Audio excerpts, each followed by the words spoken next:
Okay, so let's get started. So there are only 4 more lectures to go. It's kind of surprising, but anyway, and we don't have any classes next week. So as I said in my email, so I posted the new homework problem only yesterday. I was late, but it's due only after Thanksgiving, so you got plenty of time to do that. And yeah, so that's the only logistical thing. So we'd like to wrap up discussions on Dirac field today, and hopefully we get to Feynman diagrams on Friday. So we talked about Dirac equation. We sort of had this heuristic argument by Dirac that we wanted to come up with a first order differential equation. And once we wrote down first order differential equation, we realized that it actually represents a spin 1/2 particle.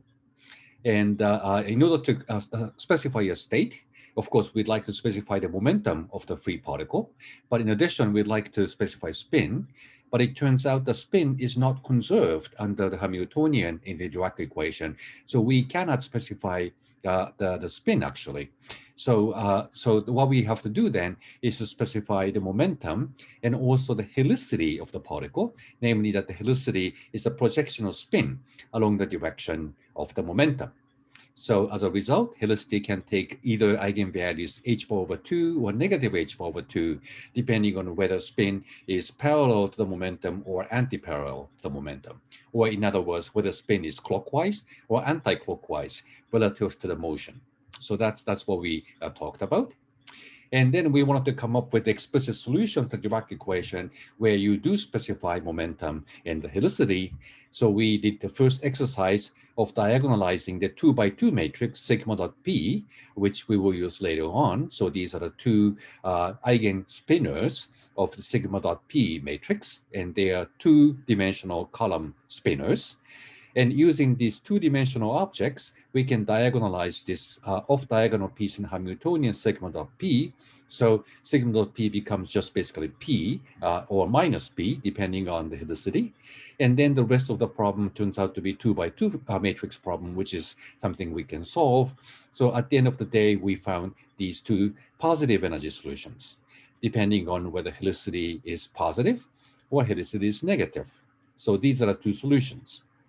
In addition, of course, we have negative energy solutions, and then we wrote them out very explicitly too. So that's what we did the last time. And what I'm asking you to do in the new homework problem is to actually solve a simpler problem of a spinor in 1 plus 1 dimensional space-time, namely that you have 1 dimension of time and you have only 1 dimension of space. Then the whole problem is the 2 by 2 matrix problem to begin with. So it's a lot easier to solve, and that's why that's the homework problem. But in addition, the 1 plus 1 dimensional problem actually does appear in physics. You can talk about, for example, the nanowire, where the particles travel along one direction. Well, you can talk about edge state of quantum Hall states. Then you're talking about two-dimensional system, but you actually have a fermion traveling on the edge of the quantum Hall system. Then that's also 1 plus 1 dimensional problem. So even though that it might have looked like that it's actually sort of a exercise problem as a toy model, but it does actually appear in physical systems. So that's worthwhile remembering. But anyway, so here we are doing 3 plus 1 dimensional problem, 3-dimensional space in 1-dimensional time, but you can also solve the problem in other space-time dimensions too. And now that we have these negative energy solutions, we decided that the way to go is, as Dirac suggested, to fill all the negative energy states, because that actually would lower the energy of the system, and therefore the ground state corresponds to the state where all the negative energy states are already filled.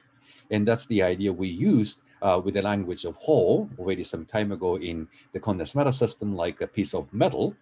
And so we do the same thing over here too. So we do occupy all of these negative energy states. Then you find a stable ground state. And also that the positive energy electron doesn't decay to a negative energy electron anymore. So that's exactly the situation we want. And so we use this field theory Lagrangian now. Given that we are now talking about fitting all the negative energy states, that's definitely a multi-particle problem, not a single particle problem. And that's why we use this quantum field theory, and in particular the language of Hall, to talk about the system. And then we can do this, the mode expansion. and we have the positive energy solutions U, negative energy solution V. So naively, when you do the mode expansion, you introduce two sets of annihilation operators.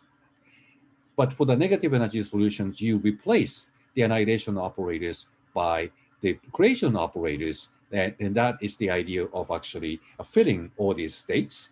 And we are talking about holes when you have vacancy in the negative energy states. And so we write this annihilation operator B in terms of the creation operator D dagger. So that's exactly the same thing we have done in the case of the Fermi levels in a piece of metal some time ago. And then we are using this now for the universe instead of a piece of metal in the laboratory. And the anti-commutation relations are something as you expect in the for the case of fermions, because you have to fill all the negative energy states to avoid the positive energy state to decay into negative energy state. It has to be fermion. We are relying on the exclusion principle to come up with the stable states. So it really has to be fermion, and therefore we are talking about anti-commutation relation. And the normalization is chosen to be consistent with relativity, just like what we have done with the case of the Klein-Gordon field. So annihilation and creation operators have this anti-commutator when they correspond to the same momentum and same helicities, but all the other combinations for different helicities and different momenta anti-commute. So that's the idea of the anti-commutation relations. So that's what we did the last time. Any questions so far? It's just a review. Is everything okay? All right.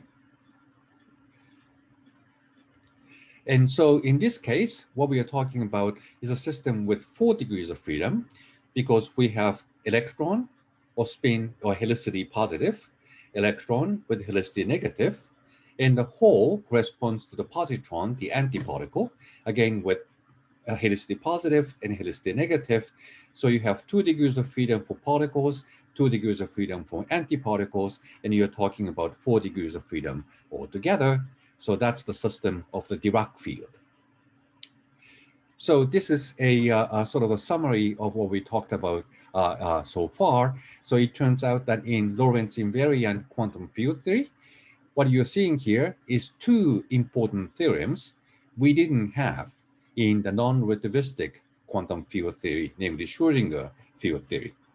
The first one is what we talked about already, spin statistics theorem, namely that if you are talking about particles with integer spin, you have to quantize the system with boson, with commutation relations.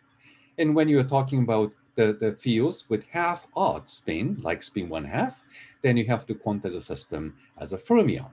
So that's the theorem in Lorentz invariant quantum field theory.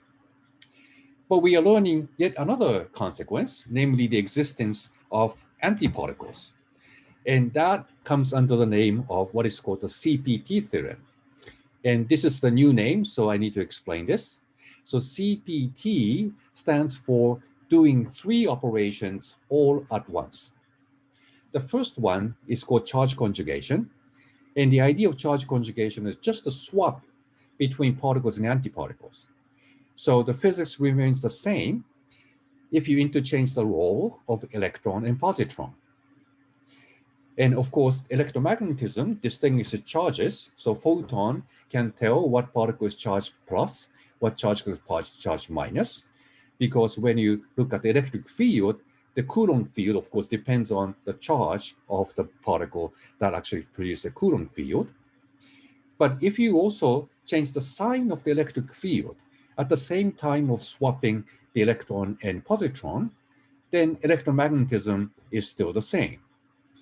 So in some hypothetical world where you have the equal amount of particles and antiparticles, and you don't want to live in such a universe because then you get annihilated by antimatter around you, so you don't want to live there. But suppose there is such a hypothetical universe, then that universe is invariant under charge conjugation. And what particle you call electron and what particle you call positron is in some sense arbitrary choice.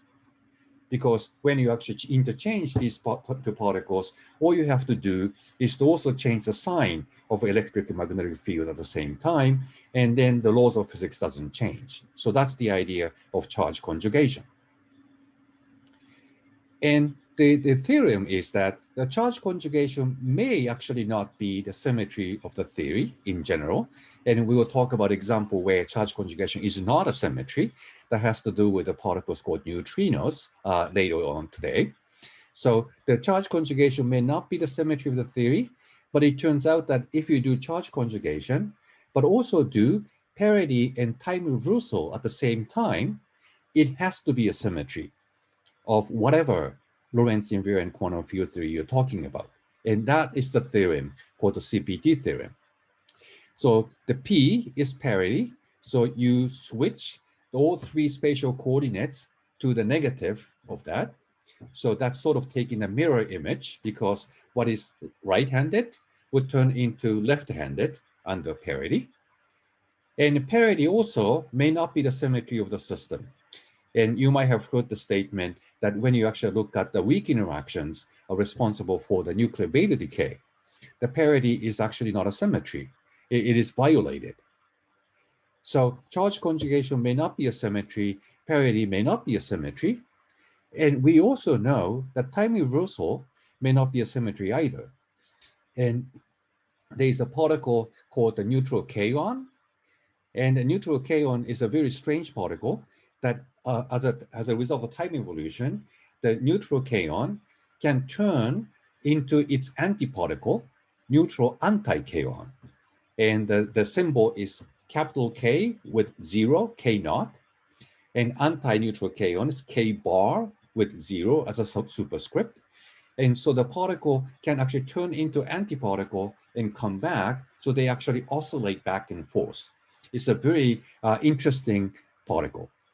It turns out that when people measure the probability of the neutral kaon turning into neutral anti-kaon over time interval t, and same measurement of the neutral anti-kaon turning into neutral kaon over the same time interval t, their probabilities were actually different, which means a process, an inverse process, have the same different probabilities. And then you say the time reversal symmetry is the broken too. But if you put everything together, do charge conjugation to interchange particles and antiparticles, you do parity or inverting the spatial coordinates, and time reversal, namely looking at inverse process from the original process. If you do all three of them at once, it has to be a symmetry. And that's the content of the CPT theorem. So in any Lorentz invariant quantum field theory, doing these three operations at once, C, P, and T, would give you the same laws of physics. And one implication of that theorem is that because it has charge conjugation a part of it, for every particle, there is the antiparticle counterpart. So that's one consequence of this theorem. And because the going from particle to antiparticle under CPT is supposed to be a symmetry, if you start with a particle of certain mass m, then the antiparticle, after doing CPT, should also have the same mass m, because the mass is basically energy, mc squared, which is the eigenvalue of the Hamiltonian, and the theorem is the Hamiltonian commutes with CPT, and therefore they should have the same mass. So particle and antiparticle should have exactly the same mass, so that's one consequence of the CPT theorem.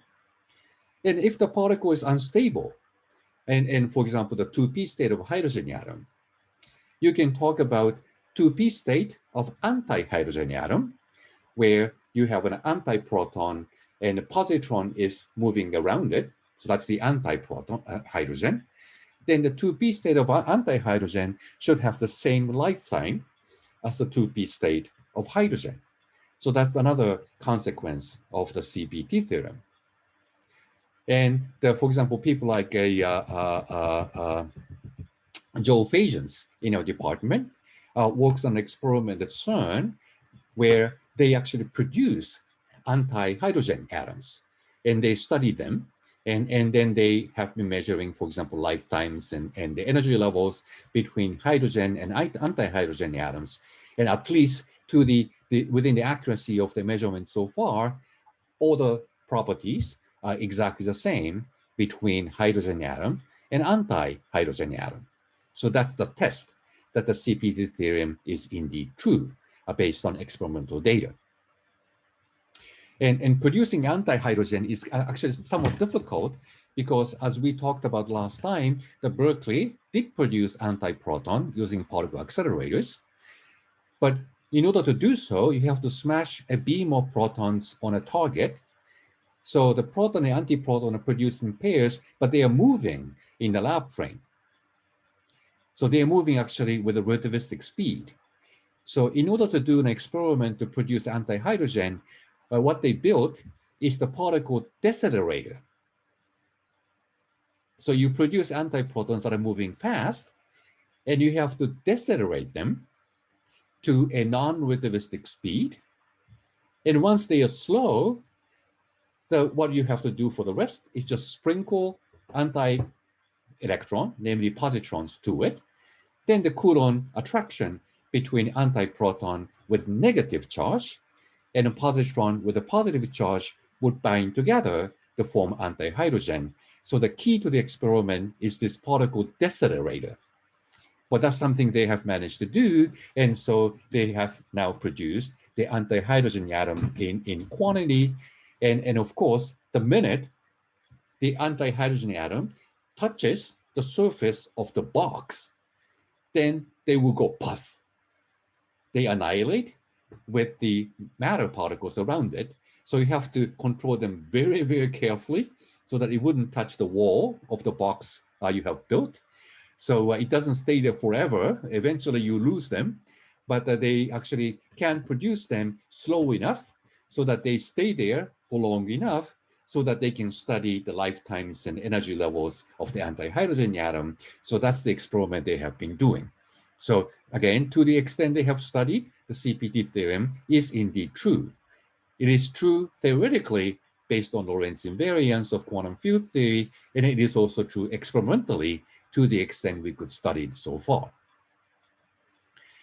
And one thing we need to be careful about, though, is that the CPT theorem does tell you that there is always an antiparticle counterpart to every particle in nature, but they may be actually the same particle, and that's the case with a photon.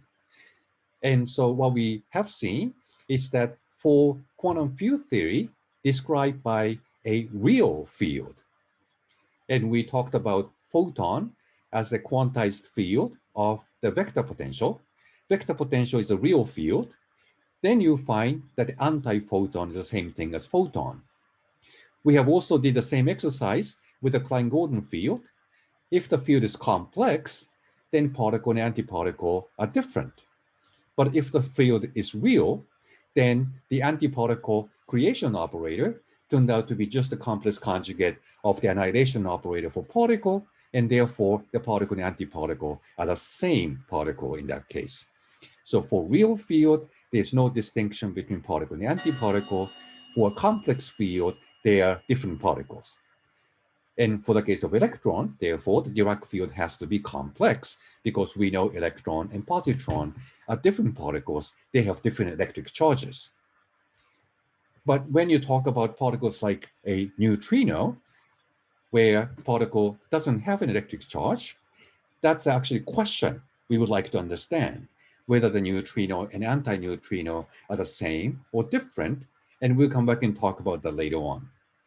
But anyway, so this slide is about these two important theorems in Lorentz invariant quantum field theory.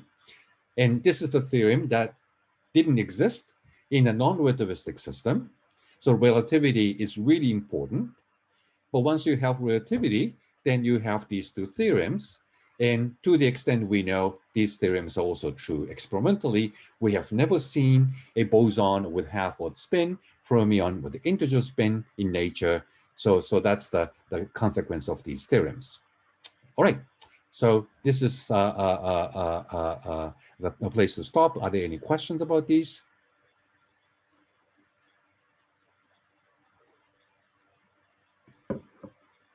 Nope. Anna? Yeah, I guess maybe this is, I was just, so when we're like, so can we just go over again, like, how do we know whether we should like have our theory be real valued or complex valued? Like, or like, I know that we know that there's the positron exists, so we would expect that our like theory of electrons should have a complex valued field, but how do we go like in the opposite direction to like predict what particles have antiparticles and Yeah, which so that's ones? actually not trivial. So let me come back and talk about it when we talk about neutrinos later on, because that's exactly the case where we actually still don't know whether the neutrino is the same particle as an anti-neutrino. And I tell you more about that later on. Is that okay? Any other questions at this stage? All right. So now neutrinos. So the neutrino is a particle that's produced together with the electron in nuclear beta decay. So when, for example, the neutron inside a nucleus decays by nuclear beta decay, it becomes proton. And of course, that changes the charge. And in order to conserve charge, you have to also emit an electron. And you observe this electron coming out of the nucleus, and that's a nuclear beta decay.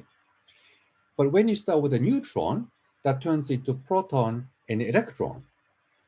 Then it doesn't conserve statistics because the neutron is spin 1/2 fermion, proton spin 1/2 fermion, electron is spin 1/2 fermion.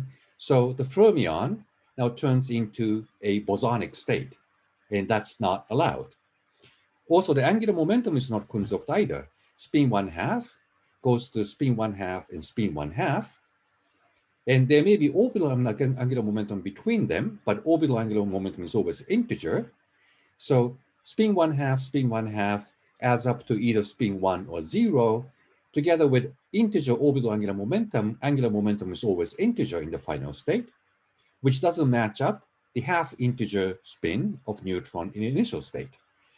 So if this is all there is, then you have violated conservation of statistics in the conservation of spin or angular momentum. And it also violates conservation of energy too, it turns out, and that was a big puzzle that people were struggling with. And when neutron decays to proton and electron, it turns out that there is also another particle, namely neutrino, which is also spin 1/2 emitted at the same time. And you just didn't see that. And that's why you thought the final state has only proton and electron. But because the neutrino carries away energy, then it looked as if the energy conservation was violated too. And there was a huge confusion back in the 1930s that the energy conservation appeared to be violated. And so, there was a lot of discussions about it. And at some point, Niels Bohr apparently said, well, we don't really understand this microscopic world. Maybe energy conservation is violated in the quantum theory. So people came to this point that, that was a really, really big puzzle to everybody. So that's when Wolfgang Pauli pointed out that, well, maybe there is hypothetical new neutral particle nobody knew before. And the Pauli actually was supposed to go to a conference, but it turned out that his wife, I think, passed away sometime earlier, and he was just about to looking for a new girlfriend, and so he decided to go to a ball instead of a conference. And so he didn't go to the conference, but he did want to present this new idea he had. So he wrote a famous letter with a beginning that said, "Dear radioactive ladies and gentlemen," because that was a conference on nuclear physics. And so in that letter, he talked about this, what he called desperate remedy to conserve energy in the nuclear process by hypothesizing this new particle called neutrinos. And it wasn't discovered until the late 50s And so Pauli actually proposed this in 1932, if I remember correctly. So that's the same year when positron was discovered. And so it took a long time for that idea to be experimentally established. But anyway, so that is the idea we now believe is correct. And we did discover neutrinos at the end of the day. So that's why we talk about this new particle called neutrinos. And one of the most amazing experiments done is to measure the helicity of neutrinos. And remember, it's a very weakly interacting particle. So in the year 57, it was just actually discovered from the nuclear power plants. So it was a very weakly coupled particle. It's very difficult to study. But these people actually managed to measure the helicity of neutrinos. You don't see neutrinos itself. But by using the angular momentum conservation, you know the spin of the parent nucleus. You observe electron coming out from that nucleus. And if the spin axis of the nucleus and the direction of the electron is correlated, then you can use the angular momentum conservation to figure out the helicity of the neutrino too. So it was a very, very clever and subtle experiment, but they managed to do so. And in the end, they come up with this conclusion that the neutrino is always left-handed, namely that its helicity is negative h bar over 2. So that's the statement down here. We find that the neutrino is left-handed. Sigma dot b is -1. The helicity is h bar over 2 times sigma dot b, so helicity is minus h bar over 2. The neutrino is always left-handed, and that's an experimental fact. And since then, of course, there had been a lot of experiments done with the neutrinos, and to the extent we have observed, neutrinos are indeed always left-handed. So that's an experimental fact. Any questions about this point?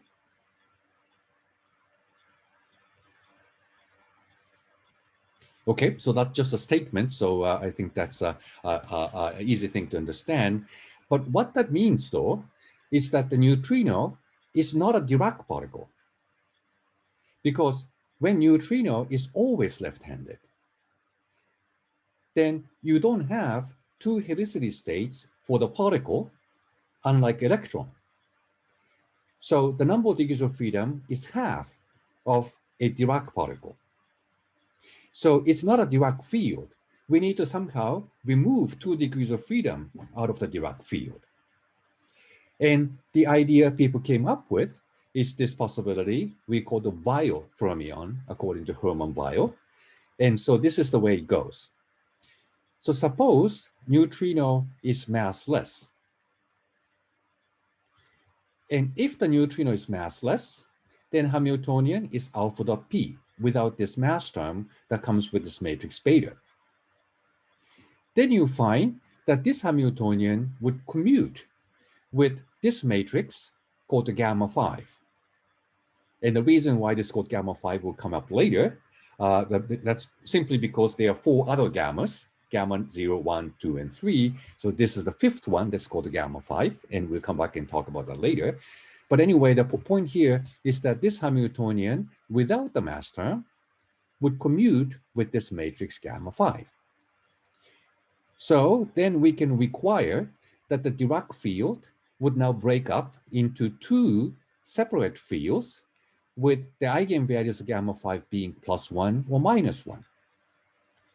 Then you can just choose only one out of these 2 with a definite eigenvalue of gamma 5 as a consistent field theory. So that's the idea here. So Hamiltonian now commutes with gamma 5. So you can say you're only interested in the field with a positive eigenvalue for gamma 5. Then looking at the solution we had before, I first set the mass to 0. So these things go away. Then this positive energy solution, U plus, with a positive helicity, would have same components for the upper 2 and lower 2 entries. And so that means that this spinor, which is 4 component, is an eigenstate of this gamma 5 matrix, which you can, I think, check by your eyes, with a positive eigenvalue +1. So what it means is that positive energy solution with positive helicity has the eigenvalue +1 for the gamma 5 matrix. And you can also look at the same thing for the negative energy solution, and it turns out that negative helicity solution for the negative energy also has the same eigenvalue +1 for the gamma 5 matrix. And again, you have to remove the mass to make sure that upper two components and lower two components are the same, so that this is now an eigen solution of the gamma 5 being +1. So this is what you find. So if you don't have the mass term, you're talking about massless fermion, then you can impose this additional condition on Dirac fermion so that the gamma 5 has eigenvalue +1. If you do so, you select out positive helicity particle and negative helicity antiparticle. So that is one example of the Weyl fermion. And it turns out in the case of the neutrino, we learned experimentally that it's left-handed. So instead of positive eigenvalue for gamma 5, we actually need to choose negative eigenvalue for gamma 5 so that the particle state has negative eigenvalue, and then antiparticle state would have positive helicity. So that's the situation we have here. And this is where we like to actually come back and talk about the CPT theorem, because now you have a system of the Weyl fermion where charge conjugation is not a symmetry. If we simply swap the particle and antiparticle, then the particle with positive helicity would turn into antiparticle with positive helicity. That doesn't exist. In the case of neutrino, we have neutrino with a negative helicity. And if you do charge conjugation, that turns into the antineutrino with positive and negative helicity, which actually doesn't exist. So the idea is that you have to use the full power of CPT theorem. So namely that in general, if you start with a particle with momentum P and spin S, and if you do charge conjugation, that turns into antiparticle with the same momentum P and same spin S. And that state may or may not exist, depending on what theory you're looking at. But if you further do parity, then momentum turns into its negative, but spin is angular momentum. Angular momentum is an axial vector. If you think of the orbital angular momentum, which is x cross p, both x and p change their signs. So x cross p doesn't change its sign. So orbital angular momentum does not change under parity. So in general, the angular momentum, including spin, does not change its sign under parity. So if you do parity on this antiparticle with momentum p and spin s, that would turn into antiparticle with momentum negative p, but the same spin s. So that's what happens under parity.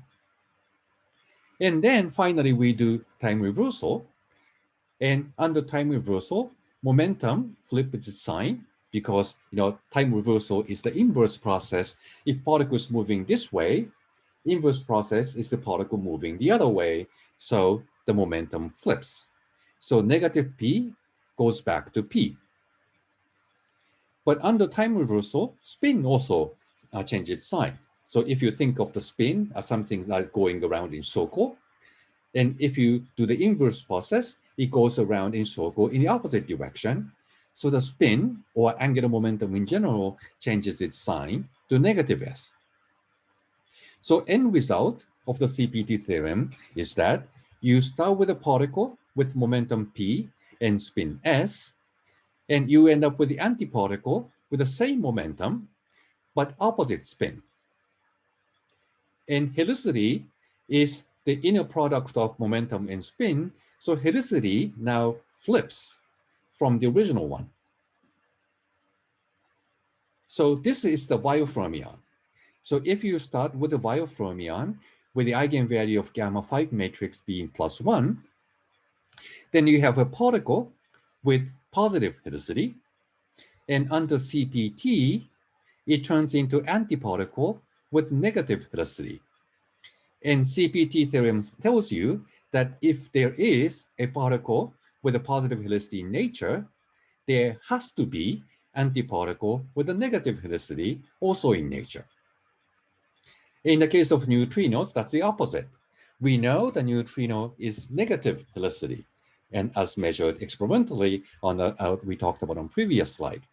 So if there is neutrino with a negative helicity in nature, CPT theorem tells you that there has to be antineutrino with positive helicity, and both of them are represented by this Weyl field, where the eigenvalue of gamma 5 is -1.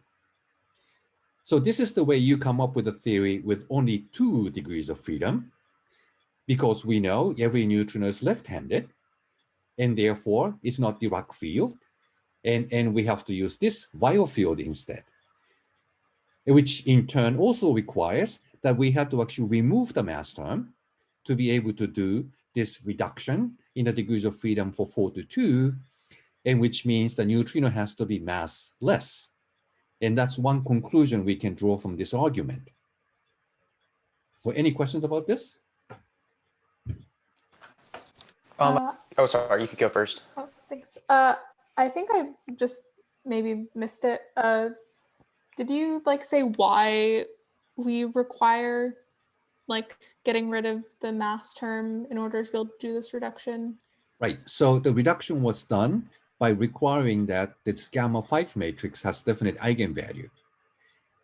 And in order to be able to impose this condition, gamma 5 needs to commute with the Hamiltonian, so that I can talk about simultaneously eigenstate of the Hamiltonian and eigenstate of gamma 5.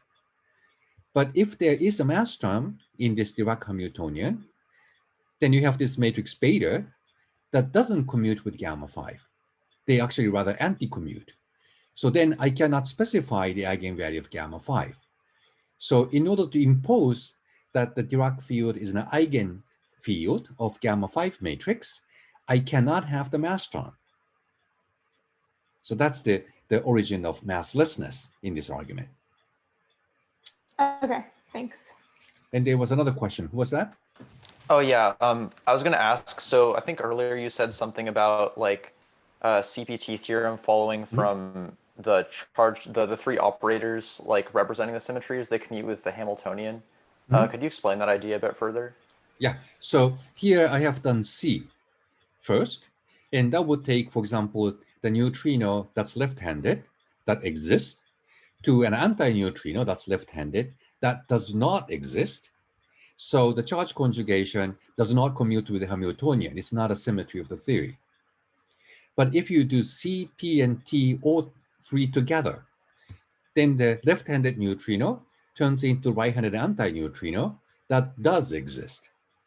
So CPT doing all 3 together, so you're doing 3 operators together, so that's why I'm multiplying them on top of each other. I do C, that's an operator on the Hilbert space, and P, that's another operator in the Hilbert space, T, yet another operator in the Hilbert space. If you do CPT together as a product, and that whole thing would commute with the Hamiltonian. So if there is a state like left-handed neutrino in your Hilbert space, then acting CPT on it would give you another state in a Hilbert space that should also exist, and that's the right-handed anti-neutrino. So that's the idea of CPT being a symmetry, and therefore it commutes with the Hamiltonian. Okay. Does that answer your question? Yeah. I also just wanted to ask, like, so we know that like C, for example, doesn't commute with the Hamiltonian because there's no antiparticle with those values of spin. But like can we like show mathematically that like CPT commutes and like they individually don't? Yeah, so I'm not showing the proof because it's a little bit complicated, but what you can do is to take general Lorentz invariant quantum field theory, you write the Lagrangian, and you define this operation of C, P, and T, and to see how the field operators change under the CPT transformation. And it turns out that for any relativistic Lagrangian, which is of course Lagrangian has to be Hermitian and has to be Lorentz invariant, has to be local. Once you actually make these requirements, it turns out that Lagrangian is always invariant under CPT. So I'm not showing that proof on the slide because it's technically somewhat complicated, but that's a statement. Whenever you write Lorentz invariant Lagrangian in action, consistent with Lorentz invariance, consistent with being real, consistent being local, namely that you don't have a non-local term in a Lagrangian, then you can show that that happens to be always invariant on CPT. And that's the theorem in quantum field theory. Okay, thanks. Right? Any other questions? Anna? Yeah. So I guess like is our classification of a symmetry in this case just that it like transforms a state into another valid state, or Right. like I guess I'm, because at least I would think like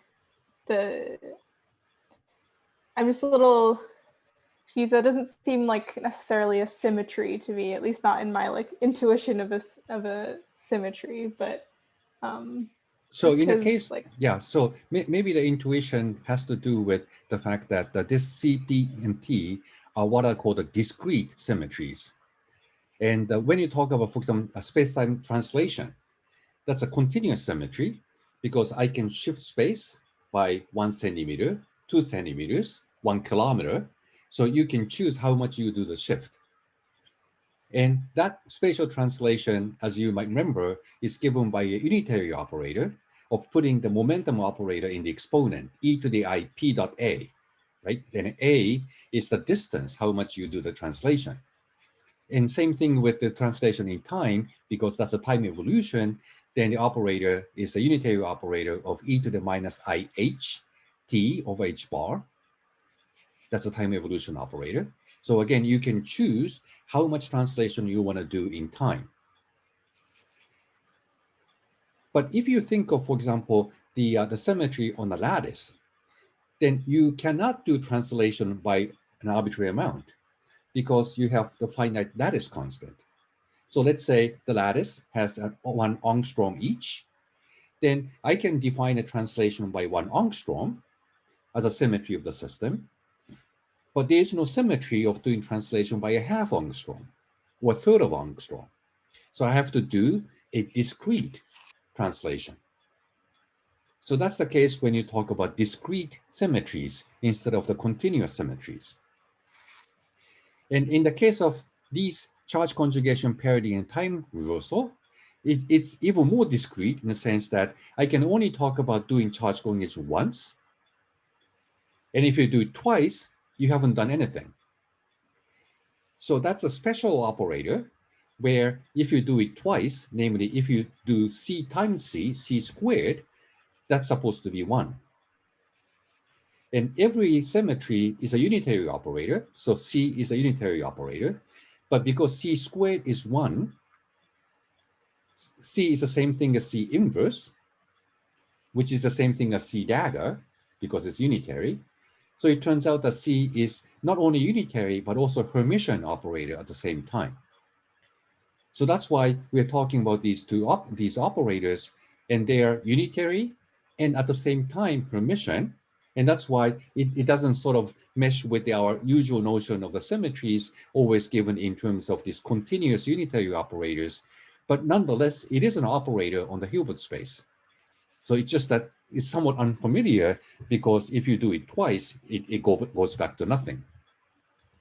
I guess maybe my issue is like I would expect like after applying a symmetry, like it shouldn't fundamentally change the behavior of the system, right? So like is a particle and this antiparticle with negative helicity that we get at the end of it, like are they equivalent basically? Or like, I mean, is the evolution of the system the same for either of them, or is that like not the right way Yeah, of looking so at it? equivalent in a sense that, again, in a hypothetical universe, where you have the same number of particles and antiparticles, then I can choose whether I call this negative helicity neutrino a matter particle or positive helicity antineutrino a matter particle.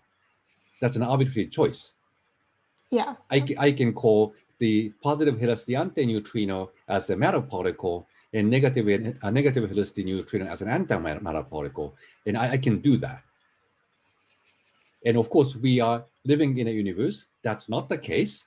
We have matter particles in the universe, but no antimatter particles. So the CPT is in some sense violated in our universe. But it doesn't mean that the physics is violated. Our universe have chosen a particular state. But the laws of physics is invariant. So there could be a different universe where the positive helicity neutrino, positive helicity antineutrino is what people call matter particle, and you see them a lot in your universe instead of their negative energy neutrino. So once you have a universe which has the negative energy neutrino, there should be also a universe, possible universe, where you have the positive helicity antineutrinos. Okay, yeah, that makes sense. Yeah. Okay. Any other questions?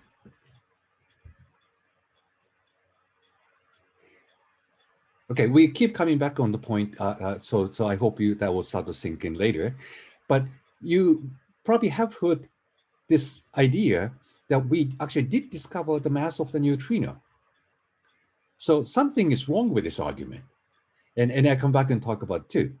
But the first thing first, now we talked about this new field, Weyl fermion, instead of Dirac field, which has the 4 degrees of freedom, Weyl field only 2 degrees of freedom. We need to understand this nature a little bit better. And we also need to come back with the notation, which is manifestly Lorentz invariant. And if you look at the way I wrote down this action, then there is time derivative.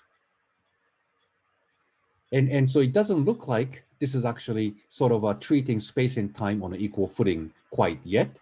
So I need to come up with a notation where that is actually manifest. So that's the relativistic notation we have to introduce. And so I just do a simple rewriting, and I'm not changing anything actually, but just a simple change in notation. So I decide to call this matrix beta we had before and call that gamma naught. So now I have a index 0 and define a new set of matrix gamma I, which is beta times alpha I. So now I have 4 matrices, gamma naught, gamma 1, gamma 2, and gamma 3. And using these matrices, I can rewrite this Lagrangian in the following way. So this is just explicit forms of these matrices. And I can also verify that the gamma mu and gamma nu satisfy this anti-commutation relation. The gamma nu anti-commutator turns out to be 2g mu nu. So if I take 0, 0, and that's the matrix beta, and beta anti-commutator is twice beta squared, that's 2, and which correspond to the time component of the metric being +1. On the other hand, if I take the spatial component, gamma I, so alpha I used to be sigma sigma, but now I multiply beta, which is the same thing as gamma naught. The one of them actually changes its sign, so it's a sigma, negative sigma now. And if I take the square of this matrix, then you find that the product is -1, identity matrix. So the spatial components would satisfy gamma I, gamma j, give you -2, and that's consistent with this expression because the spatial component of the metric is -1. So this is just a new notation. It's same matrices, but it's just a new notation. But this notation is useful because using this notation, I can rewrite this Lagrangian using this, again, new notation of psi bar, which is psi dagger gamma naught. Then the Lagrangian can be written this way. And these 4 gamma matrices have this index mu, which is contracted with the space-time derivative with index mu. you contract this index mu, so now it looks manifestly Lorentz invariant. And that's the same Lagrangian I had up here. So if you look at the time component here, then del 0 is time derivative over C. So C cancels between del 0 and C up front. And then I have gamma naught, which cancels this gamma naught in this definition of psi bar. So that would go back to the original psi dagger, IH bar psi dot. If I take the spatial component of the derivative here, you have spatial derivative. And then I have gamma I. And gamma I is beta times alpha. So this beta cancels this gamma naught in psi bar. So you get psi dagger alpha times IH bar and derivative. And that's this piece in Hamiltonian alpha dot P. And the last term MC is this piece beta in the Hamiltonian, where beta again cancels gamma naught in psi bar. So that turns into psi dagger, MC times another C times psi. And that's this piece in the Hamiltonian. So I haven't changed anything. It's the same thing. But now I have the notation where the Lagrangian looks manifestly Lorentz invariant because the Lorentz index mu is contracted between this gamma matrix, that's a new matrix we introduced, with the space-time derivative del mu. And so this is the notation we actually end up using in the relativistic quantum field theory. So once again, I did not change anything. It's just that I introduced a new notation to make it clear that we are talking about a Lorentz invariant theory. And I can also write Dirac equation in a Lorentz invariant fashion too. So just by taking the variation of this action relative to the psi bar, then out comes this Euler-Lagrange equation for psi. So this is the Dirac equation. And in the homework problem, you actually use this Dirac equation to find a solution to it in 1+1 dimension, where things are a lot easier because you're only talking about the 2x2 matrices and 2-component spinners. But nonetheless, it's the same idea. So this is just a notation, but this is a notation we would use for the rest of the class. So that's why I have to introduce it here. Any questions about this?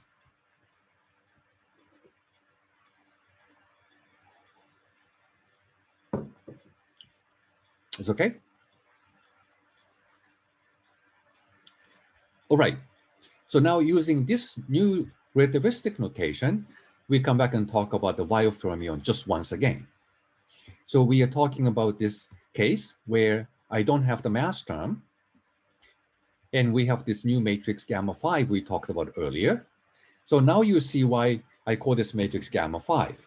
It's just the fifth gamma matrix. I have gamma naught, I have gamma 1, 2, and 3. So I have 4 gamma matrices already. And so the fifth one is called gamma 5.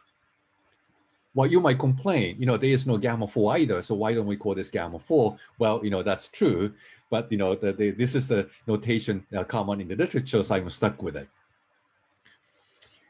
Okay, and it turns out that this gamma 5 would anti-commute with all 4 gamma matrices.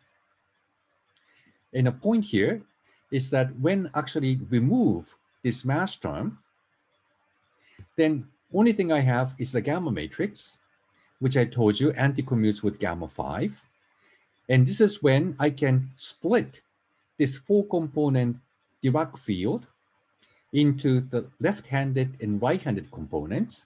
And left-handed ones are 2 components with negative eigenvalue for gamma 5. The right-handed one are have the eigenvalue +1 for gamma 5. And this Dirac Lagrangian now splits into these 2 pieces. And both pieces have definite eigenvalues for gamma 5, -1 for psi left, +1 for psi right. And if I had this mass term, then the mass term using this notation would look like mc² times psi right bar, psi left bar, psi right. So then the left and right would mix. You can't separate them cleanly. But in the absence of the mass term, I can separate them cleanly. So that's why I can have a theory where I don't have, for example, the psi right at all in my theory. And that's the idea of the Weyl fermion. And gamma 5, as you can see, is a matrix that would square to 1. So gamma 5 squared is 1. So I can write psi left with this projection operator acting on psi, because if I have this 1 minus gamma 5 or 2 on it, and if I act this once again, then I have 1 minus 2 gamma 5 plus gamma 5 squared. Gamma 5 squared is 1, so that's 2 minus 2 gamma 5 over 2 squared. That's the same thing as this one. So using this matrix twice is the same thing as once. That's why this is the projection operator. Once I use this matrix, I already projected out to the space of negative eigenvalue for gamma 5. If I do it once again, it no longer changes. And the same thing is true with 1 plus gamma 5 over 2. And if I square this, I get 1 plus 2 gamma 5 plus gamma 5 squared. Gamma 5 squared is 1, so I get 2 plus 2 gamma 5 in the numerator over 2 squared. So that's the same thing as this operator. So that's yet another projection operator, now on the space where gamma 5 is plus 1. So that's the definition of psi left and psi right. And so that's how you can split this Dirac-Lagrangian in the absence of the mass term into two cleanly separated pieces. And the Weyl fermion will correspond to just dropping one of them, so that I'm left with only half the degrees of freedom, namely 2 degrees of freedom. So psi left would contain particle with negative helicity and antiparticle with positive helicity, but not particle with positive helicity or antiparticle with negative helicity. So that seems to be the situation with the neutrinos. So in the standard model of particle physics, neutrinos are written in terms of the Weyl fermion instead of Dirac fermion, because we have only seen left-handed neutrinos and right-handed antineutrinos. So that's the discussion of the Weyl fermion once again, now with a relativistic notation. So I didn't change any content of physics. I just used now a new notation, which is manifestly relativistic, and then summarized why we are allowed to keep only half of the degree of freedom using this relativistic notation, using this projection operator, 1 minus gamma 5 over 2, out of the Dirac field to single out only 2 degrees of freedom out of 4. So again, I didn't change any physics from 2 slides ago. I'm just repeating the same discussion with this relativistic notation. Okay, any questions about this? Does like if we were to keep in the mass term and have that kind of like mixed term, is that like what leads to neutrino oscillations? Or So that's an excellent question. So we'll come back and talk about neutrino oscillation in a moment. So hold on to that. Any other questions at this stage?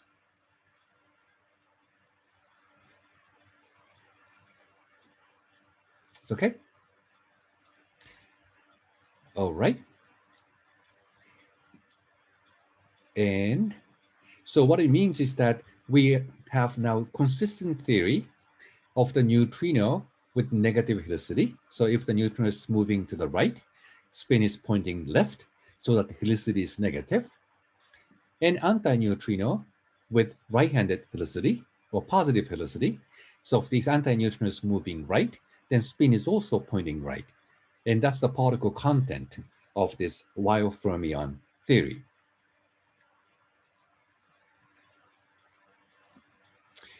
And now comes Anna's question about the neutrino oscillation. So the experiment was done in Japan using this detector called Super Kamiokande, which is a huge water tank. And this is underground. So any particle coming from outside would not get there, basically. And what we know is that the cosmic ray is mostly proton coming out of some past supernova explosion in a galaxy. And at least that's the idea. And they are high energy particles coming to our planet all the time, hitting the atmosphere. But the proton would interact with any nuclei in the atmosphere, which is dominated by the nitrogen and oxygen. As you know, the air is dominated by nitrogen and oxygen. So the nitrogen and oxygen nuclei would become the target for these high energy protons coming from the galaxy. So they interact. And when they interact, they produce particles called pions. And pions are known to decay into muons and neutrinos. And those neutrinos, therefore, are generated at the high altitude in the atmosphere, typically like a 20 kilometer, 15 kilometer altitude. That's basically just when the first interaction happens with the cosmic ray protons in a given density of the nuclei in the atmosphere. And then this interaction would then produce neutrinos as a product, secondary products. And the neutrinos are so weakly interacting that it can punch through the entire Earth without any problems. And as a result, even when you have this detector underground, the neutrinos get into these detectors. And most of them, of course, just keep going through the huge detectors because they can pass through the entire Earth without any problem. But very rarely, it does interact with the nuclei inside this detector, which is made of water, so hydrogen and oxygen nuclei, and cause some reactions you get to see. So this is the detection of what is called the atmospheric neutrinos. So neutrinos are not what comes from our galaxy. What comes from the galaxy is the proton. And what that would do some interaction in the atmosphere. And as a secondary particle, due to this interaction in the atmosphere, you have these neutrinos, and that's why they are called atmospheric neutrinos.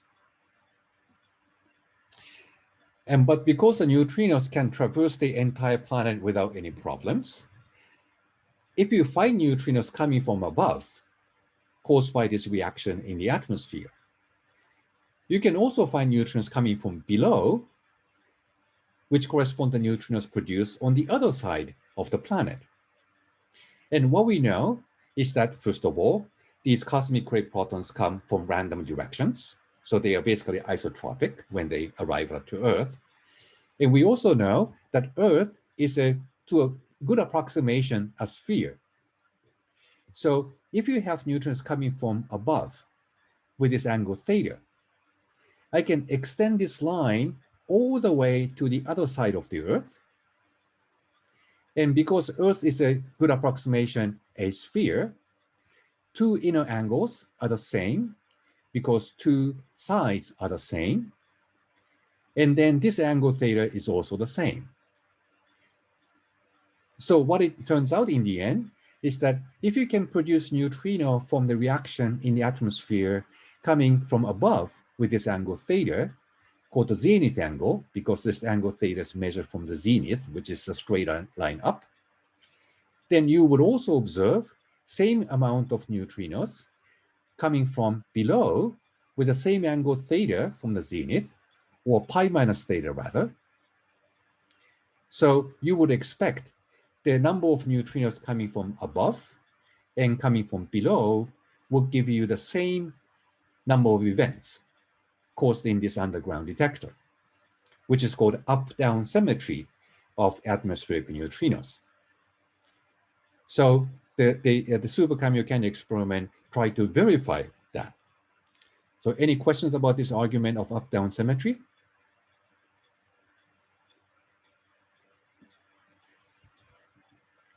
It's okay?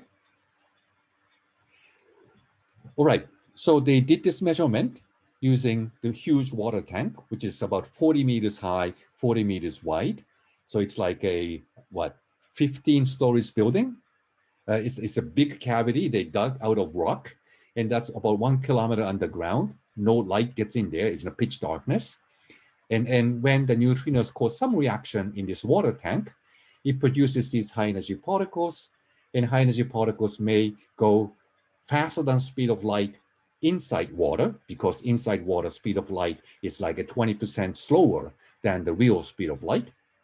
And when particles go at a speed faster than speed of light, it produces a shock wave, just like supersonic plane that produces shock wave in terms of sound when the plane goes faster than speed of sound. So it causes the shock wave of light because of that. And that is what is called the Cherenkov light.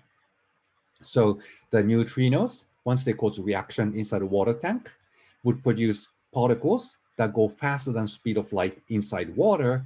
And those charged particles then radiate a lot of light as a shock wave called Cherenkov light. And those Cherenkov light photons get detected by a bunch of photomolecular tubes. They have 11,000 of them surrounding this water tank. And that's how you can observe the reaction of neutrinos inside this water tank. And so the vertical axis is the event rate, and they actually can distinguish two types of neutrinos here. One of them is called electron neutrino. So when electron neutrino reacts with the nuclei in the water tank, they turn into electrons. Then electrons shower in water, so that will produce rather fuzzy ring of the Cherenkov light. Muon type neutrinos would react with the nucleus and turn into muon. And muon is a minimum ionizing particle, so they would produce rather sharp Cherenkov ring, and that's how they can distinguish electron from muon. And looking at the Monte Carlo prediction, which is given by the shaded boxes, you can see that expectation is that the neutrinos coming from above, which correspond to the cosines of zenith angle positive. So 1 would correspond to zenith angle 0, right? Cosine 0 is 1. So that corresponds to neutrons coming straight vertically down. And down to 90 degrees, they are the neutrons coming from above, and they are represented by these boxes. And negative cosine theta will correspond to the zenith angle bigger than 90 degrees. That means they are neutrons coming from below. They produce in the atmosphere on the other side of the planet. And they are given in terms of these shaded boxes for the negative cosine theta. And you see that expectation is indeed up-down symmetric. So this bin and that bin have the same expected number of events. This bin and that bin have the same expected number of events. And looking at this electron neutrino data, of course, there are some statistical fluctuations with a small number of events back then. And since then, of course, the number of events has increased dramatically. And so you see the data are consistent with this idea of up-down symmetry. But when you look at the muon-like neutrinos, again, the expectation shown by the Monte Carlo simulation in shaded boxes are up-down symmetric. So this bin and that bin have the same number of events. This bin and that bin have the same number of events. So the expectation is again up-down symmetric, but data are not. And downgoing ones are totally consistent with what you expected, but upgoing ones look like you have lost half of them. So half of the neutrinos have somehow disappeared. So that's the data. So the summary is this: you expect the neutrino events from the atmospheric neutrinos produced in the atmosphere to be up-down symmetric. When they measure one type of neutrino called electron neutrinos, data indeed show up-down symmetry. But in the case of these muon type neutrinos, data are not up-down symmetric. And for downgoing ones, you observe as many number of events as expected. But for upgoing ones, you seem to have lost half of the neutrinos somehow on the way from the other side of the planet. So that's the data presented by Takaaki Kajita in 1998. I was actually at the conference when this was presented, and I was really moved by this data. So what does it mean? So I'm going to talk about what it means, but any questions so far?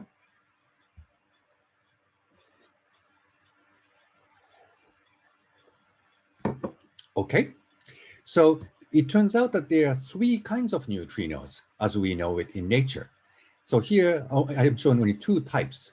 And three types of neutrinos are called three flavors, like an ice cream. So these things are called electron flavor and muon flavor. And for muon flavor, it looks like we have observed only half as many expected. So let's say the electron neutrino is a pistachio flavor, and muon neutrino is a strawberry flavor. And there's supposed to be also the third flavor called tau neutrinos. Let's say that's chocolate, okay? So there are three flavors of neutrinos. And eventually we figure out what's going on with this muon flavor of neutrinos, strawberry. So here I am. I'm waiting for the ice cream to come from the other side of the planet, and they are produced in the strawberry flavor.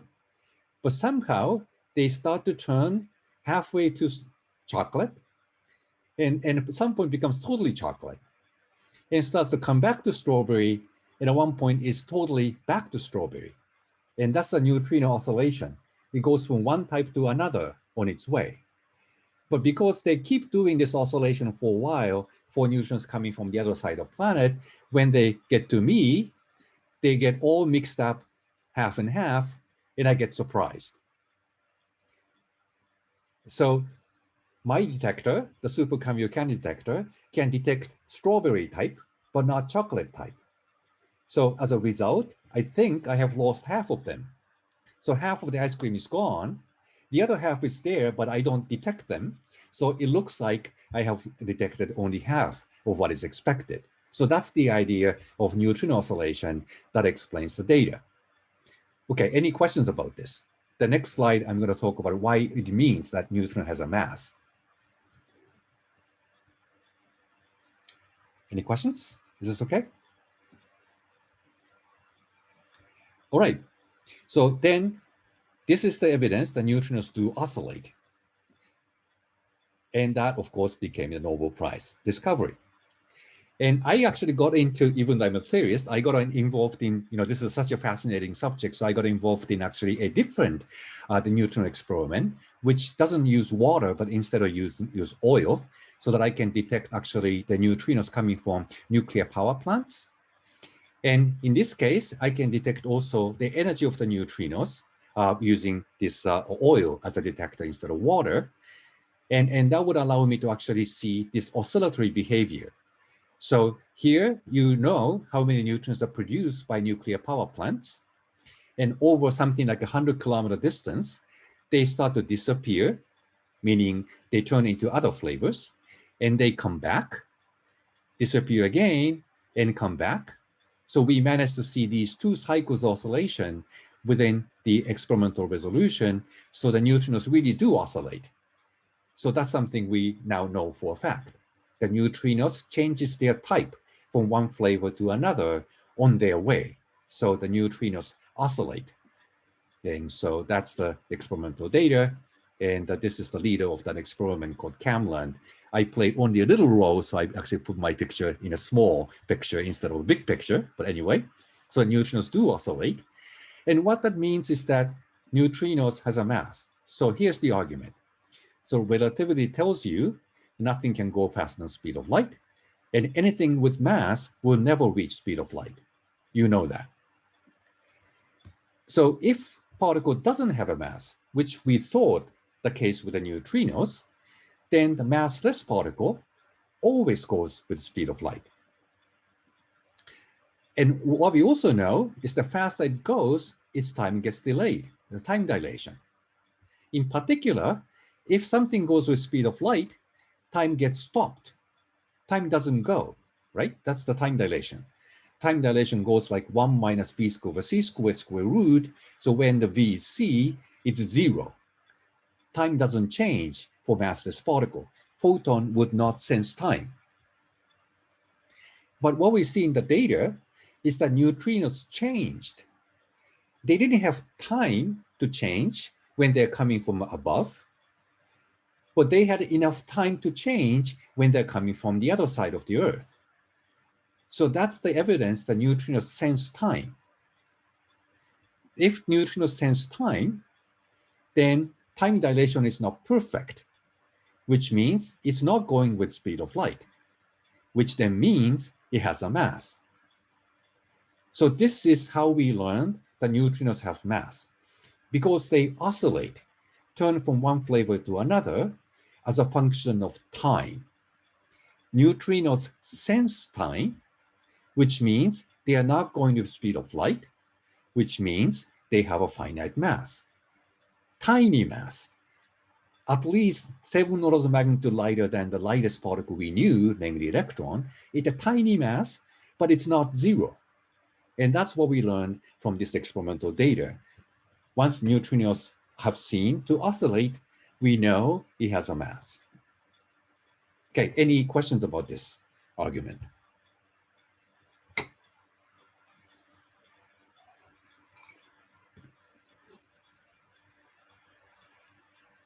It's okay? I hope that's pretty clear. So now we have to reconcile two facts. We have only observed left-handed neutrinos. And in order to have a theory with only left-handed neutrinos, we had to go to the Weyl fermion. But Weyl fermion was massless fermion. Somehow I can't reconcile two, only half the degrees of freedom, but having a mass. So what's the problem here? So now that we know the neutrinos have mass, it's not going up at the speed of light. But what we learned experimentally is that every neutrino seems left-handed. But now that it's not going at the speed of light, and you guys are young, so you can run faster and overtake it, look back at neutrinos, then you observe the neutrinos going backwards from you in your rest frame. But in this rest frame, spinning is still the same, so you observe a neutral fermion that is right-handed now. We have never seen a right-handed neutrino. But as we talked about, we have seen right-handed anti-neutrino. So new possibility now emerges. Namely, if you overtake a neutrino, now that it's massive, what you're observing is a right-handed anti-neutrino instead. And that's the idea called Majorana fermion. Namely that depending on how you look at neutrino, it may appear as a neutrino to you, or maybe appear as an anti-neutrino to you. Namely, there's no distinction between particle and antiparticle. And that's the thing we kept talking about. If you have a real field, then particle and antiparticle may be the same object, like a photon. So that's the possibility that emerges now new, now that we know the neutrino has a finite mass. So there are two possibilities here. So one is to try to stick with the Dirac fermion and say, okay, now that we have discovered the mass, maybe we have just not observed two additional degrees of freedom that exist in nature, we just missed it. So that's the possibility of Dirac neutrino. But theoretically, I would say it's more attractive to think of this as a Majorana fermion, namely, we didn't miss any particles, but just we didn't interpret them correctly. So what we thought as the left-handed neutrinos are secretly the same thing as anti-neutrinos. And so we still have only 2 degrees of freedom. We don't need to introduce new degrees of freedom we haven't seen yet, but then you have to give up something, namely distinction between neutrinos and anti-neutrinos, or matter and antimatter. So that's the possibility of Majorana fermion. And you probably have heard of this idea that some fermion may be Majorana. This also shows up in condensed matter physics, where you might have some fermionic degree of freedom, which is the same thing as its whole, that's the antiparticle. And then you're talking about Majorana fermion. So the neutrino is actually a candidate for such a Majorana fermion. So then you have to discard the distinction between matter and antimatter in some sense, in the case of neutrinos, because that's possible for neutrino. It doesn't have electric charge. -0 is the same thing as 0. So the neutrino in principle can indeed be the antiparticle of its own. So that's the new possibility. And here's the last slide. In order to have such a field theory, then it's convenient to go to a new basis where all the gamma matrices are imaginary. And in your homework problem, you see such a basis in 1+1 dimension. So in the case of 4x4 matrices, it's a bit more complicated, obviously, but there is such a basis where all the gamma matrices are imaginary. Then the Dirac equation is pure real because there's an I times gamma, which is now pure real. So this Dirac equation is purely real. Then you can impose this condition that psi is real. By taking complex conjugate, you don't change the Dirac equation. So you can then impose this condition that psi is real in this basis called Majorana basis. Then in this basis, you have to make sure that psi is real, or Hermitian rather. So by taking Hermitian conjugate of the first term, you're supposed to get the second term instead, which means this D has to be the same as A, which is precisely the idea that the antiparticle is the same as particle, just like what we talked about in the case of real Klein-Gordon field. So then you have the situation where fermion is the same as antifermion, and that's the case what we call Majorana fermion. Namely that there are two ways to reduce the degrees of freedom from Dirac fermion with 4 degrees of freedom to a fermion with only 2 degrees of freedom.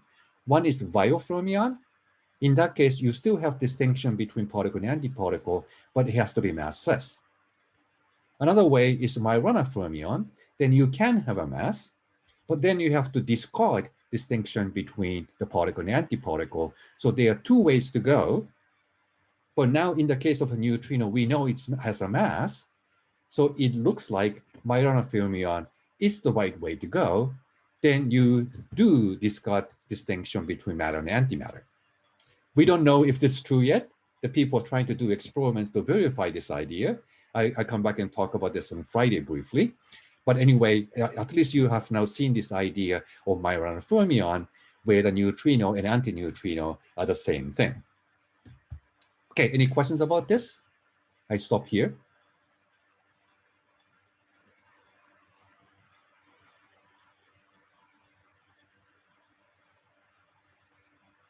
And in the homework problem, you are looking at the Majorana fermion in 2 dimensions, where gamma matrix is, of course, a lot simpler. So you can really work out solutions, positive and negative energy solutions, and make sure that they are real. Then you find, indeed, the mode expansion tells you that annihilation operator and creation operator are the same operators in the end.